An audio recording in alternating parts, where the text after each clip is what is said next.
The biggest myth about AI is the one promulgated by Hollywood and the Terminator. I think we really have to separate Hollywood from real life and science from science fiction. It's not a being, it's not out to get us, it's a tool. It's a power tool, so be careful, you could get hurt. The reason that I advocate using AI at work is that you won't be replaced by an AI system, but you might be replaced by a person who uses AI better than you. So be proactive and up-level your work with AI.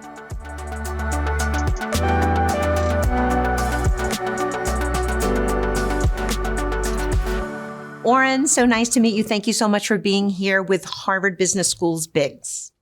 My pleasure. So you were the very first Harvard student to major in computer science. In the early 80s, we didn't know, or at least Harvard wasn't sure, whether computer science is a fad or a bona fide academic discipline. And by the time I came around, they figured out this is a real thing. I was the first person to get their paper form signed for computer science major. I hope you've put that in a frame somewhere. So for 40 years, you've been building and studying AI systems from both academic and entrepreneurial perspectives.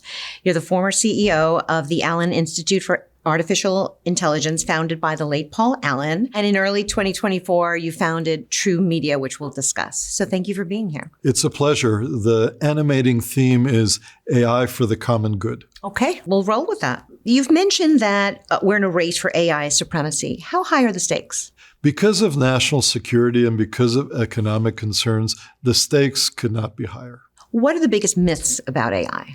The biggest myth about AI is the one promulgated by Hollywood and the Terminator, that AI is a being, a monster, and that it's out to get you. It's not a being, it's not out to get us, it's a tool. It's a power tool, so be careful, you could get hurt. I think it's much more likely that AI will save us from climate change, from pandemics, from superbugs, and I want us to use it for the best for humanity. Do you trust AI systems? Absolutely not. In fact, I like to say, never trust an AI system. You can use it, but you have to be very careful to verify the output, make sure that what you're getting is real and trustworthy. On a scale of 1 to 10, how powerful is today's AI relative to where it could go? AI today, I would give it a 7.5. A lot of people have an overblown notion of it. It's much better than it was even just 3 years ago. But as far as where it can go, the sky's the limit, but it will take time. Never mistake a clear view for a short distance. Do you believe that AI can genuinely understand context? AI does understand context, and we see examples of that every day when we give nuanced queries to ChatGPT. The thing is, it has what's called a jagged frontier. That means that sometimes it understands things really well, and you're like, this is amazing.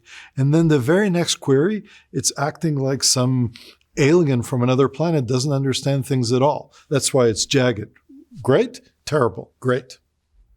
Can AI replace human creativity? I think that AI will augment human creativity, and it's already doing so. So writers, artists, many of us are using it to become more productive and more creative. Is it possible for AI to be unbiased? No. The short answer is that it's incorporating the data that it accumulated, and that data contains biases. It'll often amplify those. So AI is biased. The good news is if you just give it a different prompt, it can change its bias on a dime. How important is transparency in AI algorithms? Transparency is very important, but it's also very hard. You've got this neural network with billions of parameters. How the heck do you understand what's going on in there? Most of us can't. What are reasonable and sensible guardrails when it comes to AI? I think that we need to identify the most dangerous outcomes, for example, using AI to construct bioweapons, and we need to ensure that queries along those lines are not answered. So it's identify the most worrying outcomes and put in guardrails to prevent those from coming forward. Do we have to build AI systems with an off switch? It is absolutely essential. So I wrote in the New York Times in 2017 that AI systems should have an impregnable off switch. And that's one of the things that will help to keep us safe as the technology becomes more powerful and has increased autonomy. Do you think big tech would like that? I think they would, because it reduces some of the liability concerns, and it's a safety device. It doesn't slow things down. It doesn't create additional expense. It's just a system of the last resort. So the same way that we can take our computer and just unplug it from the wall, we'll make sure that we have an off switch for our AI software. What are some of the most interesting use cases that you're hearing with AI right now? AI is the new electricity, Andrew Ng said. So literally in every domain of discourse, from human sexuality to education to HR and finance to high-frequency trading, people are using AI all over the place. One of my favorite examples is people using it to practice their negotiation skills. They can put the AI as an adversary. They can put the AI to argue better on their behalf, but they're not just using it as a fancy search engine. They're using it for role play. Are you optimistic or pessimistic about AI deepening inequality? I think that actually people are missing a key point here, which is AI can be used for assistive intelligence. If we think about people who are disabled in wheelchairs with difficulty seeing and hearing and so on, AI can be a tremendous boon to them. So I view AI as having a tremendous potential to help some of the most marginalized communities in the world. Now, when it comes to income inequality, of course, we have some challenges. AI is being used to optimize drilling and fracking. Why are you optimistic that AI can help tackle climate change? Climate change is a huge problem with many dimensions, but one really important one is better carbon sequestration, which requires tremendous innovation. Basically, the technologies that we have today will not solve the problem fast enough. We need to invent new technologies and new science, and AI is fantastic in helping our leading scientists do that. What are some interesting use cases that you've heard companies try out, for better or for worse? There are so many. For example, regulatory compliance. There's so much difficult and complex compliance information. And guess what? AI is really good at reading through documents and figuring out how to do compliance. We have legal outcomes where law firms are using AI to generate contracts carefully, but more efficiently, to read and manage contracts. So legal departments are using it. I would say in coding, right? We're starting to be more productive. It's really the case that in every single department of the corporation, from HR to the janitorial staff, there are opportunities to use AI to improve performance. How does regulatory capture by lobbyists affect AI governance? A lot of the regulations that we've seen have been shaped by large tech to their benefit and to the detriment of startups. For that reason, I'm quite skeptical about some of the regulatory efforts that we're seeing. What do you expect might happen under the Trump administration? It's very hard to predict, isn't it? I expect that Elon Musk's companies will fare very well. But in a less cynical sense, I do see some very well-intentioned and talented folks from Silicon Valley and from the tech industry moving into government and trying to have a positive impact. If you were able to enact one policy that you think would help AI at this stage, but not stifle innovation, what would that be? I would say that AI has to be labeled, so that if you pick up your phone and you hear a voice on the other end, you don't know whether that's a person or a machine, so AI should identify itself. When you get an email or a text message on the internet, who knows who's at the other end? Again, AI should self-identify. Well, then we're going to jump into deepfakes and misinformation right now. Can you please tell us about True Media? TrueMedia.org is a nonprofit that I founded with the backing of Garrett Camp, the co-founder of Uber, to fight political deepfakes in 2024, an election year all over the globe. And how did that go? I understand it was used in countries all around the world. We are very pleased that in Indonesia, in India, in Europe, in numerous countries, news organizations and fact checkers used our tool to identify thousands of fake items as fake. It was used to take down Russian disinformation sites. And of course, it was used in our own election in a variety of ways. Do we still have tools like True Media to help news organizations and other entities identify deepfakes? We are open sourcing our models to make them broadly available, as well as our data and resources. So we will have that. I think we could have more because a lot of the resources are behind the paywall under lock and key, and we need things that are available to news organizations that don't necessarily have a deep pockets. Is it obvious for the average person to spot a deepfake? It is very non-obvious, and there's been a bunch of research that shows that people's ability to detect whether something is fake or real is no better than their ability to predict a coin toss. Do you think corporations understand the importance of identifying deepfakes and misinformation? I think they're starting to, but I think it's going to get worse before it gets better. And we have the cases of money being wired out of a corporation due to a fake Zoom call. And I think we're going to have more problems like this before people are fully on board with the need to determine whether a communication, video, audio, or otherwise is fake or real. Can you give us an example of a deepfake that could cause economic consequences? I think we've seen one. There was a photo a few years ago propagated of the Pentagon being bombed that caused the glitch in the market. I think there are many other such things. Our economy and the markets are so quick to react to new information that we have to watch out and determine whether that information is fake or real. Do you see AI as replacing jobs? What we see right now is AI augmenting people by automating tasks. That's in the short term. Over time, it will replace some jobs, particularly ones that are very rote. Are you optimistic about the use of AI in education? I am very optimistic about it because particularly in the developing world, we don't have the resources to provide the quality of education that people need, and AI can help address that. What industries do you think may be impacted by AI the most in the coming years? Every single one. I think that the more regulated and entrenched industries will be slower. Ones that have physical nature, like construction of houses and bridges, will be slower. But I think finance, I think knowledge work of many kinds is going to be impacted very quickly and already is. What about your field, computer science? Should coding still be taught in college? So coding is already becoming faster and more productive. It still needs to be taught because the fact of the matter is even our most advanced AIs cannot write complex original programs. So coding is not going to disappear, but it's going to be on steroids. Oh, wow. What does that look like? We are always impatient, right? When is going to be the next release of the software? When are they going to fix this bug? Why can't they build this website more quickly? Now things are going to start to accelerate. Do you think that could make it less reliable? I think it could make it less reliable, so we have to put the appropriate tests in place. The good news is that quality assurance of software is in itself a software process, so quality assurance is going to get better as well.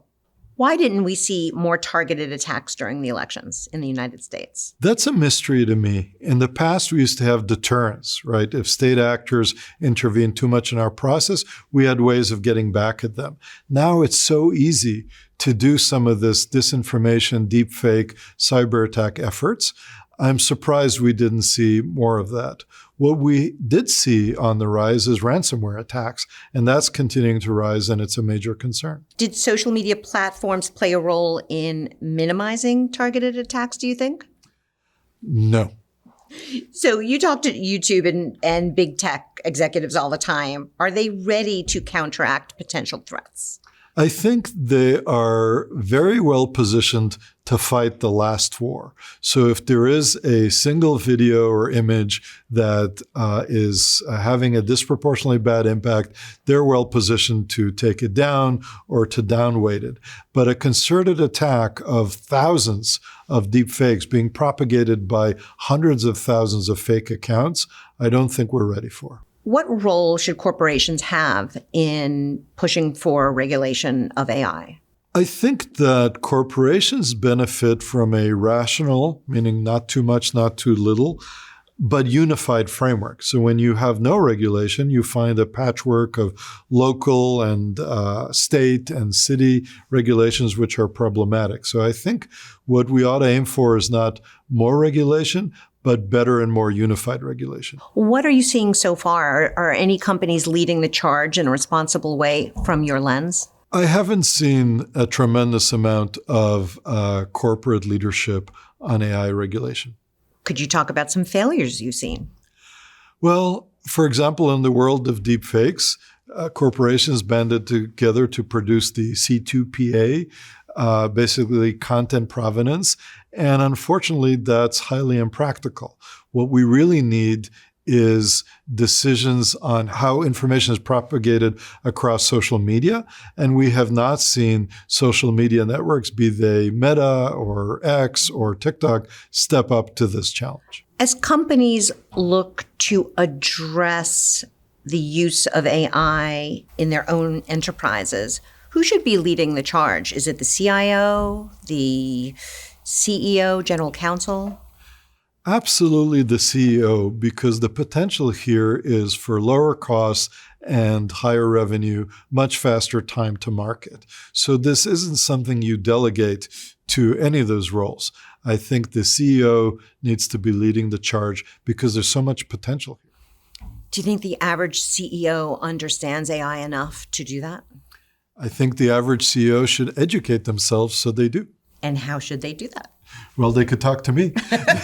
Okay. No, I do think that it's a conversation that we ought to be having both with AI experts, but also with just gaining hands-on literacy with the machines. So if you're an executive and you're not spending quality time with ChatGPT, Claude, or what have you, trying to figure out how to optimize aspects of your business, what it can and can't do, you're missing an opportunity. Are companies prepared to educate their employees on AI? This is very fresh technology, and we're building this airplane as we're flying it. So no, I wouldn't say that they're ready, but the tools and the curricula are emerging.